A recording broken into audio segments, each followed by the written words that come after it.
Hi అండి, అందరికీ జై శ్రీరామ్. ఈరోజు బత్తాకాయ వలవటం సింపుల్గా చిన్ని ఐడియా చెప్తున్నానండి. మీలో ఎవరైనా రాని వాళ్ళు ఉంటే చూసి నేర్చుకోండి. ఏం లేదండి, బత్తాకాయ తీసుకొని ఒక చాకు తీసుకుని పైన ముచ్చుకాడ తొనలకు తగలకుండా ఒక చిన్న ఓలు పెట్టండి. ఆ ఓలు నుంచి పైన ముచ్చుకు నుంచి కింద ముచ్చుకు వరకు 4 ముఖాల 4 ఘాట్లు పెట్టుకోండి. అదిగో నేను పెడతాను చూడండి. లోన్ తొనలకు తగలకుండా ఓల్ని తొక్క వరకే ఘాటు పెట్టాలండి. ఇది మట్టికి గమనించండి. మీకు తొనలు ఏమాత్రం డిస్టర్బ్ అవ్వవు, చాలా సింపుల్గా తొనలు వచ్చేస్తాయి. చూడండి, నేను 4 ముక్కల 4 ఘాట్లు పెట్టేటప్పటికి ఎక్కడ తొన కూడా డిస్టర్బ్ అవ్వకుండా, చిన్న రసం కూడా కారకుండా చక్కగా 4 తొక్క ముక్కలు వచ్చేసినాయండి. బత్తాకాయ వలవటం అంటే చాలామంది చాలా ఇబ్బంది పడతారండి. ఎందుకంటే గోరుతేనే బత్తాకాయ వలవటానికి చాలా సింపుల్గా అవుతుంది.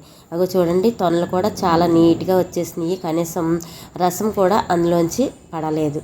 మీరు కూడా ఎప్పుడైనా ఇలా ట్రై చేశారా? ట్రై చేయకపోతే ఇలా ట్రై చేసి చూడండి. నా ఈ చిన్ని ఐడియా మీకు నచ్చినట్లయితే like, share, comment, follow. Thank you.